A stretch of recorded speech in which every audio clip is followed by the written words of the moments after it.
رسوله النبي الكريم عليه أفضل الصلاة والتسليم.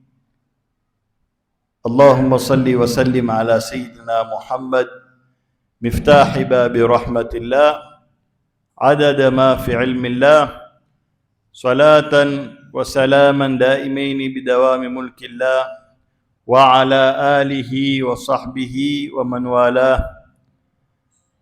أما بعد، tumshukuru Mola Subhanahu wa Ta'ala kwa kutuafikia, kutujaalia tukawa katika kumwabudu yeye Mola Subhanahu wa Ta'ala na kumtii yeye Mola Jalla Jalalu. Na hii ndio neema kubwa, mwanadamu akawa atekeleza lengo ambalo kwamba ameumbwa kwalo. Kama tujuavyo, hatukuya katika ulimwengu kama hunu kwa lengine lolote, si kwa biashara wala kufanya kazi wala kustarehe, isipokuwa kama alivyotuambia Mola Subhanahu wa Ta'ala, wama khalaqtul jinna wal insa illa liya'budun. Sisi tumeumbwa na Mwenyezi Mungu Subhanahu wa Ta'ala kwa irada yake, kwa kutaka kwake Mola Subhanahu wa Ta'ala, na kwa mapenzi yake Mola Subhanahu wa Ta'ala amependa na ametaka kutuweta ulimwenguni kwa ajili ya kumwabudu yeye. Na wala haimaanishi tukitomwabudu Mwenyezi Mungu basi Mola atapata hasara. Tuyue kwamba kuna malaika wameumbwa, kazi yao ni ibada. Malaika kama hawa yafaluna ma yu'marun, wafanya ambayo kwamba waamrishwa na Mwenyezi Mungu Subhanahu wa Ta'ala. Wala yaasuna Allah, malaika hawamuasi Mwenyezi Mungu Subhanahu wa Ta'ala kabisa, wao wako katika ibada wakati wote. Kuna malaika wameumbwa waleta dhikri. Malaika kazi yao nyingine ni kuswali, walioko kwenye itidali, walioko kwenye rukuu, walioko kwenye sijida, hawainuki toka kuumbwa kwao ila akhiri saa, wako katika ibada. Na sisi tumeletwa duniani tumwabudu Mwenyezi Mungu, lakini katika kule kumwabudu Mwenyezi Mungu kuna raha ambayo kwamba tutaipata sisi wanadamu. Katika kule kumwabudu Mwenyezi Mungu Subhanahu wa Ta'ala kuna manufaa ambayo kwamba tutayapata sisi zaidi. Mola Subhanahu wa Ta'ala hazimnufaishi ibada zetu kwamba tukiswali sana Mola hufaidika, lakini tunaofaidika ni sisi wenyewe wanadamu, ndio hufaidika kwa swala, kwa saumu, kwa ibada nyingine zote tunazozifanya. Matunda yake tuyapata sisi. Mola ametuwekea ibada tumwabudu yeye, lakini manufaa tufaidika sisi wanadamu. Na hiyo ndio dini ya Kiislamu. Dini ya Uislamu ni dini ambayo kwamba yamnufaisha mwanadamu, imekuja kumtengezea mwanadamu na kumkamilishia maisha yake ya duniani na kesho akhera. Yote yaliyomo katika dini ni mwelekezo, watuelekeza sisi katika kunali saada, kufaulu ulimwenguni na kesho akhera. Hunu ndio Uislamu. Tumshukuru Mola Subhanahu wa Ta'ala kutuwafikia kwa hili. Hakuna aliyepeleka maombi kwamba yeye ataka awe namna hii na ile. Mwenyezi Mungu ametujaalia tukawa ni Waislamu, tukawa tuko katika ibada, tukawa tuko katika kumtii. Ni neema kubwa, ni kunena alhamdulillah. Na Mwenyezi Mungu atukamilishie neema kama hii. Tuko katika nyumba ya Mwenyezi Mungu, tuko katika msikiti wa Madina, na tusisahau kuweka nia ya itikafu, kuhudhuria. Kuna malipo, yula malipo. Ukihudhuria kikao chema ni thawabu.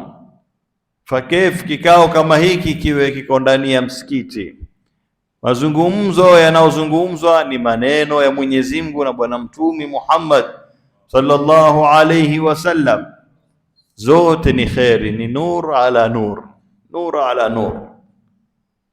Tumeketi tupata na itikaf, tupata thawabu kwa ule muda tutakao kuketi. Ikiwa tumewekania, basi tuandikiwa thawabu. Haswa wakati kama huno ni wakati mzito katika Uislamu. Baina al-maghrib wal-isha yaf'alu Allah ma yasha, baina magharibi na isha. Mtu ahitajika hata akiwa ana mashughuli kiasi gani, lakini wakati kama hunu aifunge kwa ajili ya ibada.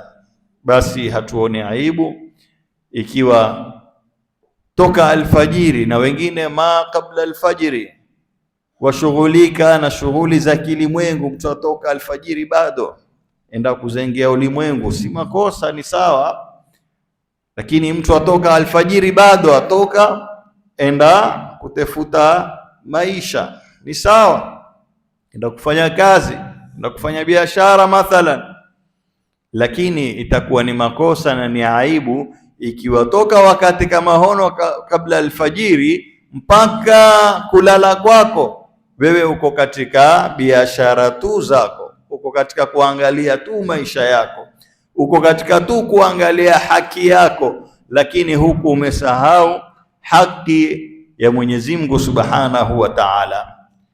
Waangalia shughuli zako ukafadhilisha mambo yako, mambo ya Mwenyezi Mungu Subhanahu wa Ta'ala ukaomeka nyuma. Ni aibu, ni makosa. Basi hata kama tumetukua muda wote hono kwa mambo yetu binafsi, angalau hii ni baina magharibi na isha. Na zamani katika mui wetu hunu wa amu, watu walikuwa hawafanyi lolote baina magharibi na isha kama tulivyonena, na kulikuwa na ibada tofauti nyakati tofauti, lakini walikuwa na itikadi wakati hunu wa maghrib na isha.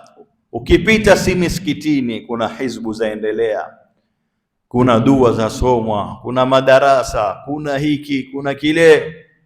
Misikiti ilikuwa imehuika, wenye kusoma maulidi, wenye kusoma mambo tofauti.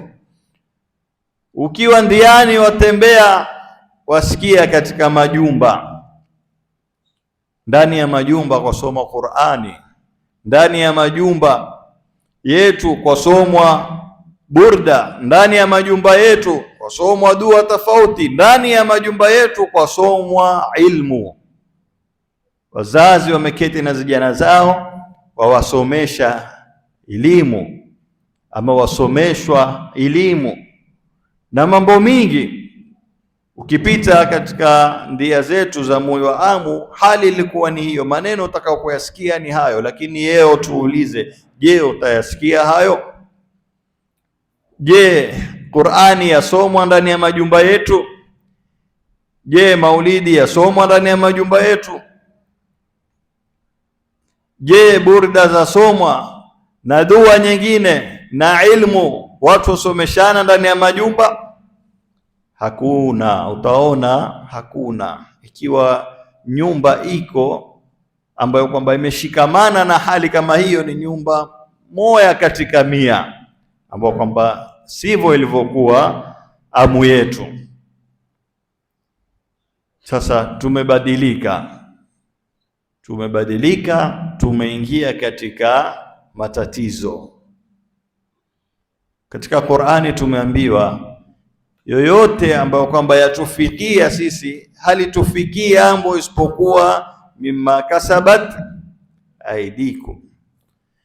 Yote ambayo kwamba yatufikia ni kutokamana na tumo la mikono yetu, sisi wenyewe ndo tumeitakia. Muhadhara wetu mada ni suluhisho la matatizo yetu, ni kuangalia suluhisho la matatizo yetu. Na maudhui kama haya ni marefu, na tukiisoma tu, hii ni heading ama hiki kitwa cha muhadhara, sote twaelewa, twajua kwamba kuna matatizo na twajua kwamba suluhisho ni gani, lakini mwanadamu huwa mpaka aikumbushe na akumbushwe. Kwa nini tukateua mada kama hiyo? Ikiwa hatujui, basi tuelewe kwamba sisi tuko katika matatizo, na sisi wanadamu tuna matatizo ya kila aina, na kuna matatizo baina yetu sisi na Mola wetu na Allah subhanahu wa ta'ala. Tuna matatizo, nyoyo zetu ziko mbali na Mola wetu, imani zimedhoofika, tumekuwa hatuna imani, dini tuko mbali nayo, ibada tuko mbali nayo. Yote haya ni matatizo baina yetu sisi na Mola wetu. Hapo kuna matatizo makubwa upande wa kwanza, na upande mwingine ni matatizo katika moyo wetu. Baina yetu sisi kuna matatizo mingi sana ambayo kwamba yametukumba na yaendelea kutukumba na yatatukumba ikiwa hatutoweza kuyarakibisha.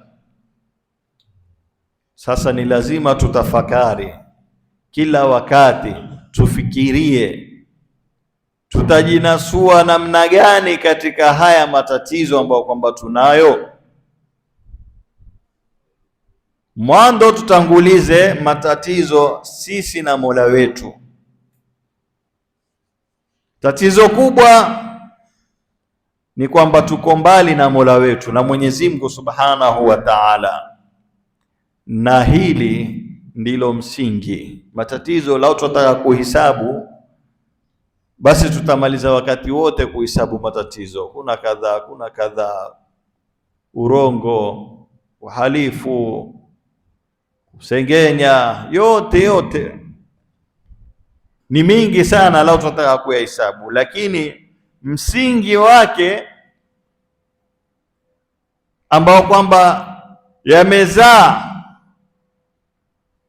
matatizo mengine, tatizo kubwa ni kwamba tuko mbali na Mola wetu na sivyo ulivyokuwa mui wetu,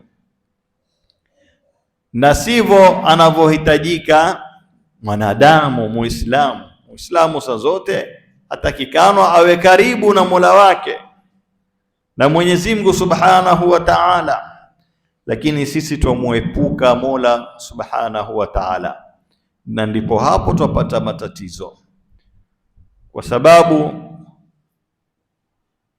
ukishikamana na Mwenyezi Mungu basi ni nuru umeijengea katika maisha yako, shetani hana nafasi. Lakini ukiwa uko mbali na Mwenyezi Mungu Subhanahu wa Ta'ala, shetani hapo ndio hukutawali, na shetani akiwa karibu yako, matatizo ndio umeyakaribisha mwenyewe. Anatuletea matatizo makubwa, ni shetani ndiye ambaye kwamba hutuletea matatizo. Sasa tukiwa mbali na Mwenyezi Mungu, shetani huwa karibu yetu, na anapokuwa karibu yetu shetani, basi matatizo ndio huanza hapo. Na kipi kimetutoa sisi kwa Mola wetu? Tumenena kwamba tuko mbali na Mola wetu. Kipi ambacho kwamba kimetutoa kikatuweka mbali? Na tutambue Mwenyezi Mungu atuambia, wa inna ab'ada qulubi nnasi min rabbina arrahimi qalbu kasi. Ule mtu ambaye kwamba uko mbali zaidi na Mwenyezi Mungu Subhanahu wa Ta'ala ni ule ambaye kwamba moyo wake umesusua. Huyu ndiye ambaye kwamba uko mbali zaidi na Mwenyezi Mungu Subhanahu wa Ta'ala. Kwa nini moyo wake ukasusua? Moyo kususua ni kwamba hautaki kusikia wala kujua mazuri wala la sawa, hautaki hata ukaambiwa namna gani. Qur'ani imetufahamisha kuna watu wana masikio lakini hawasikizi nayo, wana macho lakini hawaoni. Sasa matatizo huya hapa baada mtu kushikamana na shetani, na yote ni hubu dunia. Hubu dunia, kupenda dunia, kupenda ulimwengu, kama alivyotuambia Bwana Mtume sallallahu alaihi wasallam kwamba hubu dunia rasul khatia. Kupenda dunia ni kitwa, ras ni kitwa cha kila makosa. Sasa kuwa mbali na Mwenyezi Mungu sababu yake imesababishwa na kupenda ulimwengu, ambao kwamba sisi wanadamu ilikuwa yafaa ama usawa, haki ni kuweka mahaba yetu kuyaelekeza kwa Mola wetu, tumpende Mwenyezi Mungu Subhanahu wa Ta'ala. Tukisha kumpenda Mwenyezi Mungu Subhanahu wa Ta'ala, basi tutapenda kila ambalo kwamba ametuamrisha Mwenyezi Mungu tulifanye, na tutapenda kila ambalo kwamba limewekwa na Mola Subhanahu wa Ta'ala. Sasa sisi tuko mbali na Mwenyezi Mungu kwa sababu mahaba tumeyatoa kumpenda Mola wetu. Tukiulizana ama tukimuuliza yoyote, hakuna atakaye kukuambia kwamba simpendi Mola wangu. Sote twanena kwamba twampenda Mwenyezi Mungu Subhanahu wa Ta'ala, lakini twanena, twatamka kwa ndimi zetu, kwa milimi yetu. Je, matendo yetu yamaanisha hilo kwamba kweli twampenda Mwenyezi Mungu? Na mazingatio si ulimi. Ulimi kitu chepesi, lolote utamka, lakini matendo sasa.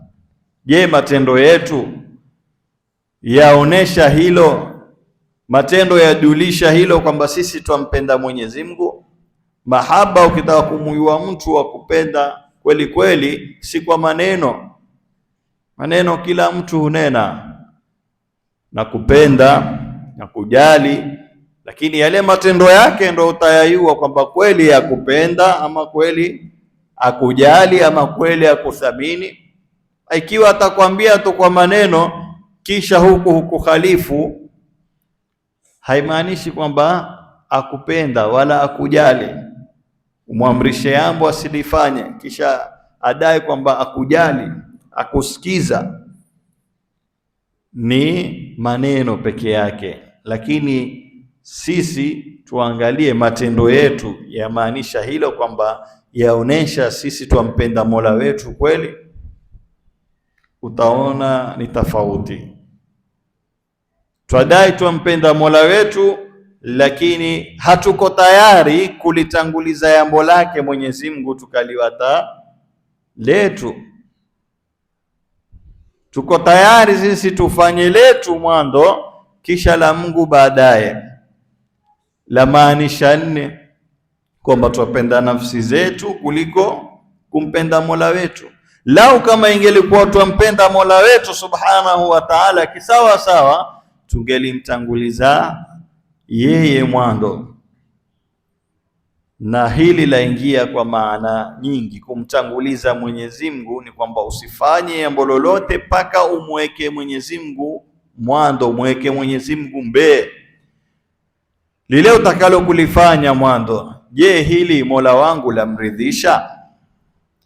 Je, hili ni la halali? Hapo tayari ushamtanguliza Mwenyezi Mungu Subhanahu wa Ta'ala. mimi nafanya hili ni langu, lakini Mwenyezi Mungu aridhika nalo. Ikiwa aridhika nalo nitalifanya, ikiwa haridhiki nalo nimeliwata. Hapo yaonyesha kwamba umemtanguliza Mwenyezi Mungu. Wakati hunu nina kazi, nina shughuli, na wakati hunu adhana imeadhiniwa, ni wakati wa swala. Sasa wakati kama ule unapoendelea na shughuli yako na kazi yako na biashara yako, ukaiwata ile swala ambapo kwamba swala si yako, umeamrishwa swali tu, lakini si yako, si yetu, swala ni ya Mwenyezi Mungu, ukaiwata ile swala ambayo kwamba ni ya Mwenyezi Mungu, hilo litaonesha kwamba Mola Subhanahu wa Ta'ala umemweka kando, umetanguliza matlaba yako, mapendi yako kuliko mapendi ya Mwenyezi Mungu Subhanahu wa Ta'ala. Kumweka mbele Mwenyezi Mungu kwamba mimi niwe na shughuli itakavyo kuwa, lakini mwanzo ni swala. Madamu huu ni wakati wa swala, basi ni swala, wala kuna kunena wakati huko bado nitaswali. Jambo ambalo kwamba la ruhusika na la kubalika na Mola aridhika ni ikiwa una dharura, lakini dharura sio kwa kwenye starehe yako unene dharura, hata nimalize starehe yangu. Dharura ambayo kwamba yakubalika na sheria, kwamba kweli lau wewe utawata lile ulifanyalo utadhurika kiasi kikubwa, kwa sababu dini ama Mwenyezi Mungu hataki mwanadamu adhurike, aitie katika maangamivu. Sasa ikiwa kuna hali mzito kama hiyo, kwamba lau lile ulifanyalo hutolifanya, ukiliwata utaingia katika maangamivu, katika maafa makubwa, hapo waruhusika ucheleweshe jambo la Mungu, ucheleweshe swala, lakini hukuchelewesha, ni ruhusa umepewa na Mola Subhanahu wa Ta'ala. Haiitwi kwamba umechelewesha jambo la Mwenyezi Mungu, ikiwa wewe mwenyewe umepewa amri na sheria, ambapo kwamba sheria ni ya nani? Ya Mwenyezi Mungu Subhanahu wa Ta'ala. Masahaba walikuwa wakisikia mwadhini adhana, mtu ameinua shoka lake avunda kuni mathalan, ama jembe lake ameinua alima, akisikia adhana Allahu Akbar, Allahu Akbar, na huko ameinua shoka lake ama panga lake huko kwenye kazi yake, akisikia tu ile Allahu Akbar, basi lile panga, ikiwa mkono umesikilia nyuma, uliatilia, ulitupa lile panga, hata haendelea kanena ngoja nivunde ya mwisho, ngoja nimalize kigogo hichi. Hata kama amesikilia kati, atakata ile kazi yake, ende akimbilie swala, kimbilie amri ya Mwenyezi Mungu, ibada. Hili ndio ibada ambayo kwamba sisi tumeumbwa kwa ajili yake. Vipi tatanguliza kitu chengine tuwate ibada, ila hali ibada ndio kitu ambacho kwamba tumeumbiwa. Tukiangalia masahaba walifaulu, walinali saada mpaka kuambiwa radhiyallahu anhum wa radhu an. Sote tutamani lau na sisi ingelikuwa tumeambiwa kilima kama hiko, Mwenyezi Mungu ameridhika na sisi na wao akaridhikana na Mola wao. Kupata radhi ya Mwenyezi Mungu ni kupata pepo, bali radhi ya Mwenyezi Mungu ni aghla, ni kitu cha thamani zaidi kuliko pepo, kuliko chochote. Ukapata radhi ya Mwenyezi Mungu ndio ushafaulu. Lakini masahaba walipata kirahisi, walikhalifu nafsi zao, wakamuweka Mola wao kuliko jambo lingine lolote. Ndivyo walivyokuwa masahaba, na walipomuweka Mola Subhanahu wa Ta'ala mbee, basi matatizo yote yaliondoka moya baada lingine, moya baada lingine. Sisi twafahamu Bwana Mtume sallallahu alaihi wasallam alipokuya ndani ya moyo wa Maka, matatizo yalikuwa ni mingi sana, yatosha vijana wa kike walikizikwa ilhali wako hai. Wakati wa ujahilia, zama za kijahilia, kama ni aibu mtu kuzaa kijana cha kike, walikuwa wakizikwa na huku wa hai. Watu walikiabudu masanamu, watu walikidhulumiana na mingi sana yalikuweko, lakini Bwana Mtume sallallahu alaihi wasallam alipokuja na risala ya kuabudiwa Mwenyezi Mungu, akawafahamisha Allahu Subhanahu wa Ta'ala ni nani, ambaye kwamba ni Al-Khaliq, muumba, Ar-Raziq, mwenye kutoa riziki, Al-Qadir, muweza,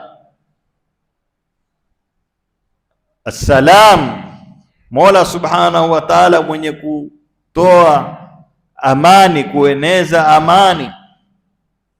Sifa zote mzuri ni za Mwenyezi Mungu Subhanahu wa Ta'ala. Mtume akawafahamisha utukufu wa Mwenyezi Mungu, na masahaba wakapokea ujumbe kama ule, wakaingia katika ibada na wakamweka Mwenyezi Mungu mbele. Angalia namna gani walikuwa, moya baada lingine lilitengea, hali zao zikawa mzuri masahaba, kukapatikana maisha tamu, maisha ya furaha, ya saada, mazito yote yakaondoka, kukapatikana adala, dhulma, kudhulumiana watu, mambo hayo yakapotea.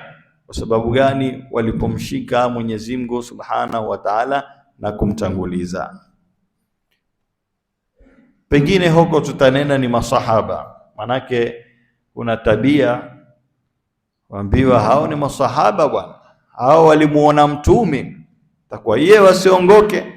Hao waliishi pamoja na Mtume, itakuwa yeye wasende sawa, lazima ataenda sawa tu, kwa sababu ni masahaba, wamemuona Mtume, wameishi na Mtume. Sasa je, yamaanisha sisi ambao kwamba hatukuishi na Mtume twende makosa, ama hatutoweza kwenda sawa madamu Mtume hako baina yetu? Na hilo tayari ni makosa. Ikiwa masahaba walikuwa na Mtume, na sisi pia tuko na Mtume. An-nabii hayyun fi qulubina, na Mtume sallallahu alaihi wasallam yuko hadhir. Kufa amekufa Bwana Mtume sallallahu alaihi wasallam, lakini tutambue kwamba Mtume ni bashara la kalbashar, ni mtu lakini si kama mtu mwingine yoyote. Mtume ameondoka ulimwenguni, ni ruhu imetoka katika mwili, huku ndo kufa, na si Mtume. Wote wanaokufa ni kwamba ni mwili tu haufanyi kazi tena, lakini haimaanishi kwamba ule mtu ndio hako tena, kwa sababu mazingatio ni nini? Ni ruhu, si mwili. Ndio maana katika hadithi tukaambiwa na Bwana Mtume sallallahu alaihi wasallam, Mwenyezi Mungu haangalii sura zenu wala miili yenu, lakini huangalia nyoyo zenu na matendo yenu. Kwa hivyo mwili hauna maana, mwisho wa kwisha ni jumbi hili, takwenda kutiwa tini ya mtanga, lakini mazingatio ni ruhu, kwa sababu ruhu ilikuweko kabla ya mwili. Mwenyezi Mungu aliziumba ruhu katika alamul arwah, ruhu ziliumbwa kitambo, lakini Mwenyezi Mungu akajalia huko kuishi mwanadamu katika ulimwengu ni ruhu iwe katika mwili, ndio apate ashike hichi, awate kile, apike, afanye kazi, afanye biashara. Mwili hutumikia ruhu. Mwili ni kama farasi na ruhu ni ule mpekaji farasi. Yani ruhu ndo hupekesha mwili, ndio maana roho inapotoka katika mwili haufanyi kazi. Kwa hivyo mazingatio ni ruhu. Anapokufa ni mwili wake haufanyi tena, lakini sio kwamba hako tena, roho yake bado iko. Mwenyezi Mungu huhifadhi na huona zijana zake wanayoyafanya katika mwili wake, watu wanavyofanya, kwa sababu roho bado iko. Kwa hiyo mazingatio zaidi ni ruhu. Sasa Bwana Mtume sallallahu alayhi wasallam, ni makosa tukidena hako, kwa hivyo tufanye vingine. Angalia, baada ya kufa Mtume sallallahu alayhi wasallam, na masahaba waliathirika sana. Mtume alishikika na maradhi na homa kali, ikawa ni sababu ya kifo chake. Na siku alipokufa Bwana Mtume sallallahu alaihi wasallam, ndani ya moyo wa Madina, Mtume sallallahu alaihi wasallam, masahaba walihuzunika, masahaba walilia. Wako wengine baada ya kusikia habari ya kifo cha Bwana Mtume sallallahu alaihi wasallam, walikuwa wameketi, hawakuweza tena kusimama, walivundika mwili wao. Kwa sababu gani? Ya mahaba na mshtuko. Na kila sahaba alireacti kivake.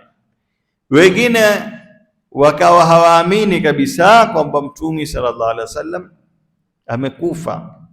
Mmoja wao ni Sayyidina Umar bin Khattab, bali akawa mkali na akawa ataka kupambana na kila anayenena kwamba Mtume amekufa. Na nitakaye kumsikia akinena kwamba Mtume Muhammad amekufa, basi upanga ni riziki yake, ni haki yake. Sayyidina Umar bin Khattab akaya Sayyidina Abu Bakr bin Siddiq, akamfahamisha sahibu yake na akampoza. Sio kwamba haamini, lakini yale mahaba ya Bwana Mtume sallallahu alaihi wasallam na kuifikiria dini itakuwa namna gani. Sasa alipoelezewa na Sayyidina Abubakar na kusomewa aya kwamba kila nafsi itaonda mauti, akamsomea na aya nyingine, akamtuliza, na Umar akapomoka huku akilia. Lakini masahaba walisimama katika misimamo, isipokuwa wachache wale ambao kwamba walisilimu karibuni, ambao kwamba bado walikuwa hawayapata elimu na maarifa ya kutosha. Wao katika fikra zao walikuwa waona kwamba Mtume akiondoka na dini imeondoka, kama utawala, kama ufalume. Katika fikra zao ni watu wa majangwani huko, mabedui, na watu ambao kwamba wako mbali na elimu, na ni wapia katika Uislamu. Wakaona madamu Muhammad amekufa, basi hakuna tena, turudi katika mila zetu na mambo yetu. Sasa hapo Sayyidina Abubakar aliposhika ukhalifa, ikawa kazi kubwa ni kuwarudisha, lakini wingi walibakia katika msimamo wa dini, wakiwa kwamba Mtume amekufa lakini bado yuko hadhir. Na sisi lazima tuwe na fikra hiyo kwamba Mtume sallallahu alaihi wasallam yuko hadhir. Wama kana Allahu liyuadhibahum wa anta fihim. Aya hii ni ya kuendelea. Sisi kuepukana na matatizo ni kushikamana na Bwana Mtume. Jambo la kwanza tumenena Mwenyezi Mungu, tumpende na tuwe karibu naye. Jambo la pili ni tuwe karibu na Bwana Mtume Muhammad sallallahu alaihi wasallam. Atiu Allah wa atiu Rasul. Umeona, ukitaka kumtii Mwenyezi Mungu peke yake, mtume usimtii, ni haba manthura. Mwenyezi Mungu hakubali hata ukafanya namna gani.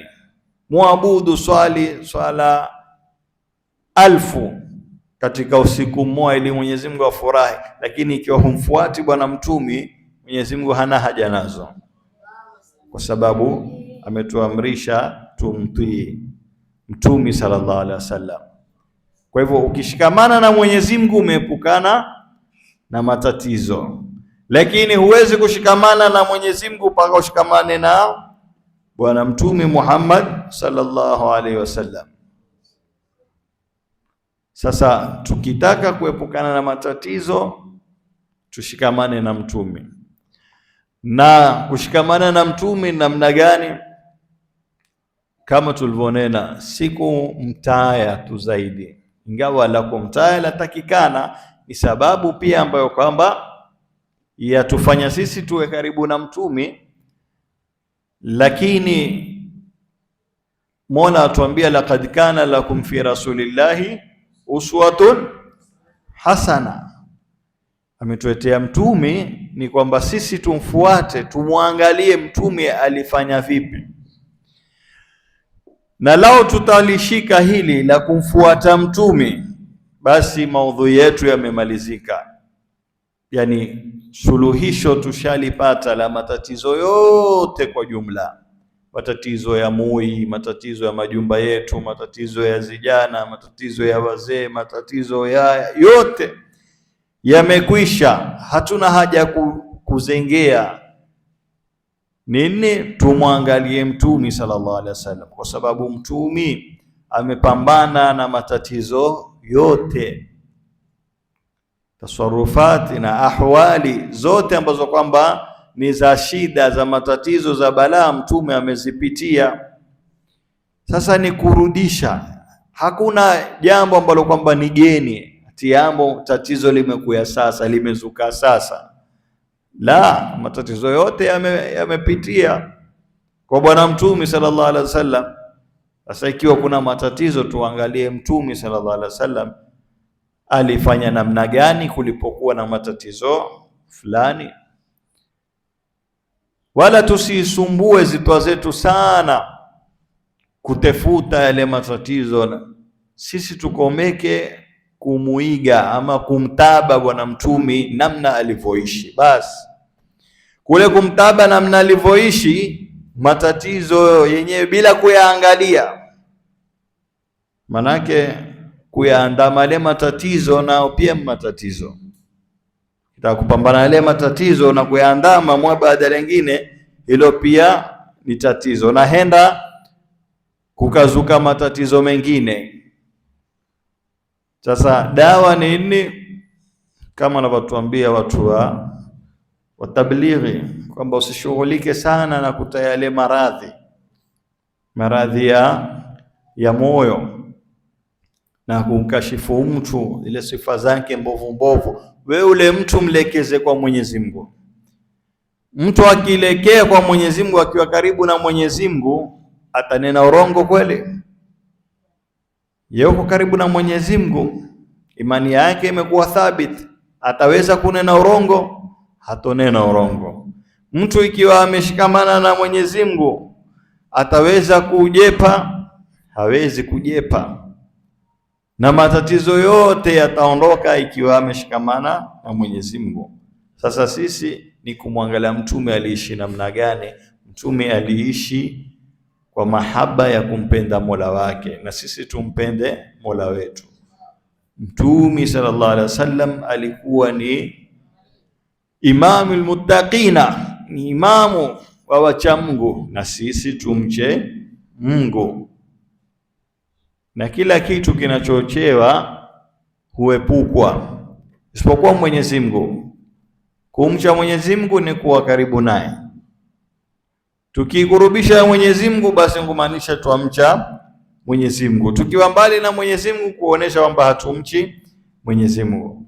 Mtume sallallahu alaihi wasallam alikuwa ameshikamana na ibada, na sisi tushikamane na ibada, kwa sababu ibada ndiyo humsailishia mwanadamu katika maisha yake na ikampa furaha hii ibada. Na ndio maana mara nyingi Mtume akipata jambo la dhiki la shida alikuwa akikimbilia swala, akikimbilia ibada, akimwambia Sayyidina Bilal, arihna biha ya Bilal. Yani ukiwa na matatizo, ukiwa katika ibada, basi wapata raha, wapata utulivu, kwa sababu umeshikamana na Mwenyezi Mungu, uko kwenye dhikri ya Mwenyezi Mungu. Na ukiwa kwenye dhikri, basi shetani na balaa hukuepuka, kwa sababu ibada ina ladha. Hata ukawa na shida gani, ukishikamana na ibada, ukiwa katika ibada, zile dharubu zote utakuwa huzioni wewe, shida zote huzitambui, kwa sababu umeshikamana na ibada. Una madeni, una maradhi, lakini ukiwa umeshikamana na Mwenyezi Mungu, yote yaona sahali. Angalia Sayyidina Bilal katika kuadhibiwa na bwanake. Sayyidina Bilal amelazwa katika mtanga, jua kali, mtanga umeshika moto, akalazwa, kisha akaekewa na jiwe la manga ambapo kwamba limeshika moto. Na jua la Arabuni la Maka si jua la kwetu, ni jua huchoma sawa sawa. Usikilia wakati mwingine kuunguza haswa majumba, kuchoma zitu, jua lilivyokuwa kali. Akalazwa kwenye mtanga na kuwekewa jiwe la manga yula mwili wake, lakini yote yale kawa hayaoni. Huadhibishwa na huku akipijwa, kisha huulizwa na kuambiwa, rudi katika dini yetu na ukane dini ya Muhammad.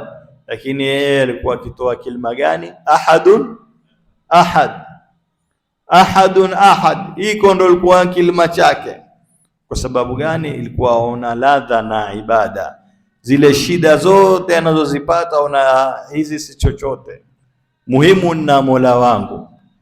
Sasa tushikamane na ibada, kama alivyokuwa Bwana Mtume sallallahu alaihi wasallam akifanya ibada mpaka masiku, akiinuka kwa kuswali Bwana Mtume sallallahu alaihi wasallam qiyamul layl,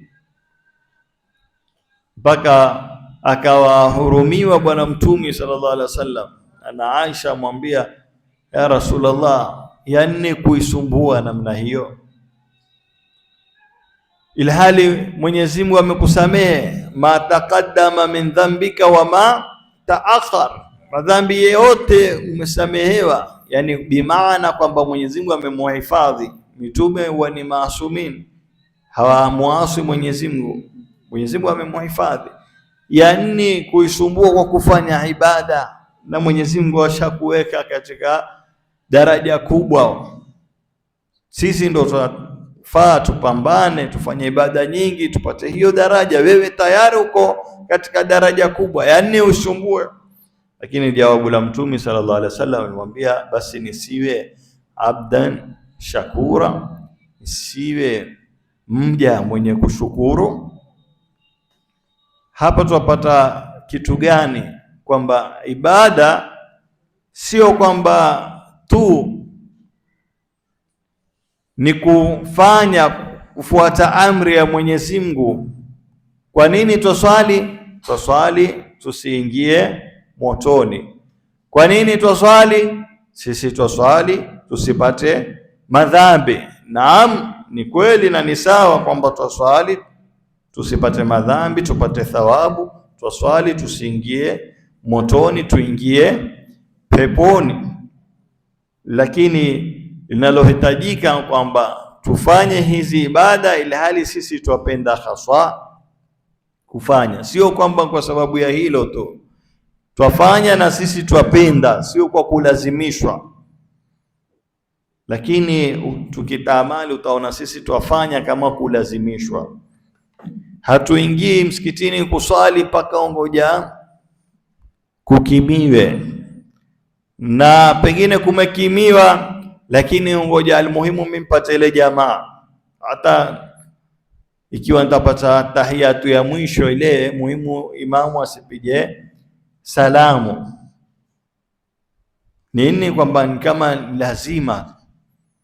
Lakini dalili, tukitaka kuona sisi tuwafanya hizi ibada kwa kuzipenda, kwa kupenda na kutaka kwetu sisi kabla kututaka Mwenyezi Mungu, vipi tutatambua hilo? Hakuadhiniwa uko msikitini, alal aqali kukiadhiniwa, wawata shughuli zako, elekea msikitini, waingojea swala.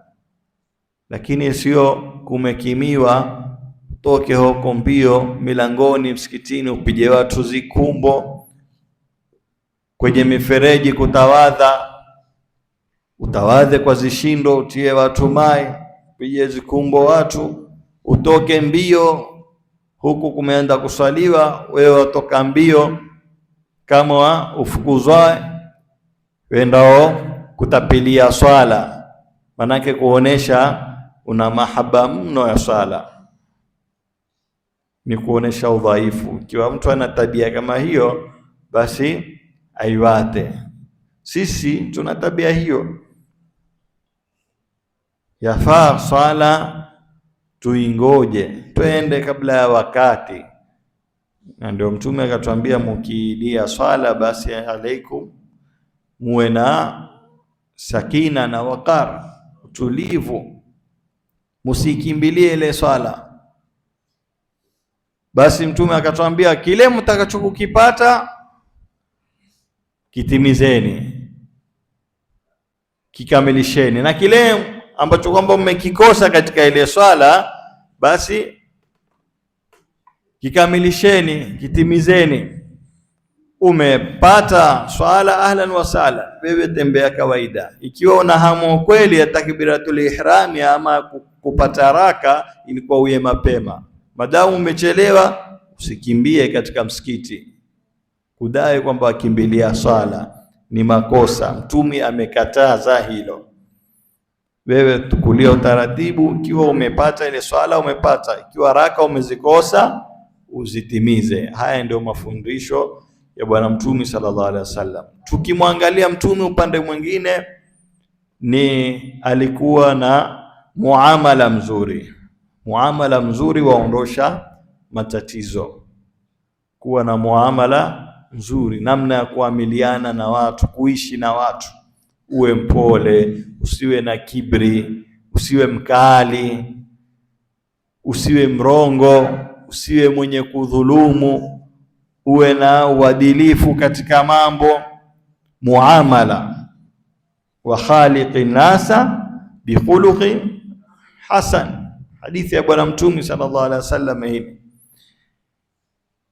metusia mwanzo Mtume, itaqillah haythuma kunt, mche Mwenyezi Mungu popote, kwa hali yoyote ulio.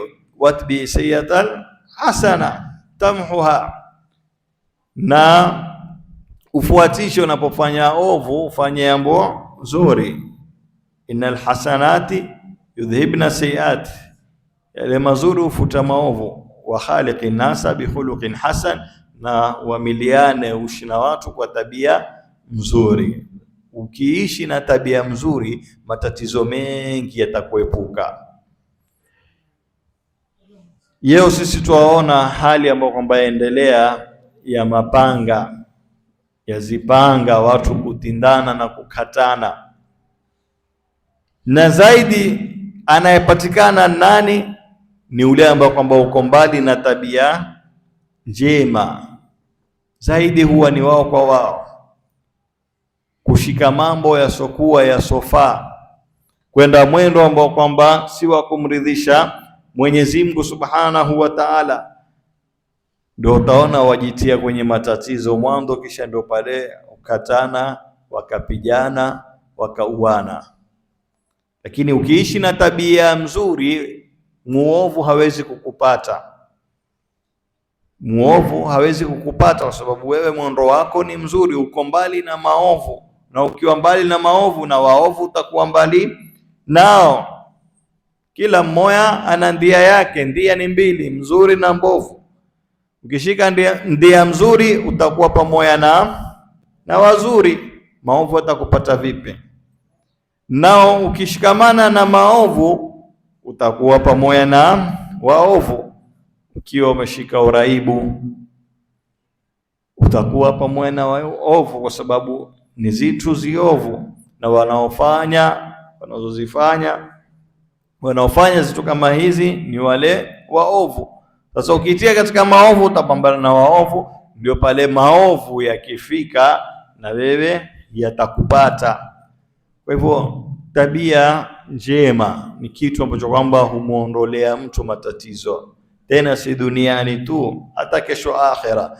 Tumeambiwa kwamba kitu kizito katika mizani ya hasanati, kinachoshusha ile mizani ama kuinua mizani ya hasanati, ni tabia njema. Chakuwa na tabia njema, basi wewe ni wa peponi. Tabia njema ni nini? Upole, ukarimu, ukweli, uadilifu, usiwe ni mwenye kudhulumu. Tuambiwa na wanazuoni wa tasawuf kwamba afadhali uwe ni madhulum wala takuni dhalim, afadhali uwe wewe umedhulumiwa, lakini usijaribu ukawa wewe ndio dhalimu mwenye kudhulumu, kwa sababu dhulma ni kitu kikubwa. Dhulma ni kitu ambacho kwamba humwetea mtu matatizo. Wala usihuzunike, mtu akikudhulumu amekusahilishia wewe mingi sana. Mwenyezi Mungu hukutengezea maisha yako kule kukudhulumu yeye, lakini wewe ukimdhulumu mtu. Haya ni baadhi katika ambayo kwamba tumeeleza mwanzo kuzengea suluhisho ya matatizo yetu, lakini tutosheke na lile la kwanza tuloanza nalo, kushikamana na Mwenyezi Mungu. Tukishikamana na Mwenyezi Mungu, basi yote yatatengea. Tumuomba Mwenyezi Mungu Subhanahu wa Ta'ala atutengezee inshallah maisha yetu, azitengeze hali zetu katika moyo wetu, katika majumba yetu, azitengeze hali kwa wazee wetu, kwa vijana zetu, kwa majirani zetu, azitengeze hali kwa mashekhe zetu, azitengeze hali kwa wazazi wetu, kwa kila pande. Mwenyezi Mungu atutengezee mambo yetu fi dini wa dunya wal akhirah, atupe fi dunya hasana wa fil akhirati hasana. Sallallahu ala sayyidina Muhammad, walhamdulillahi rabbil alamin.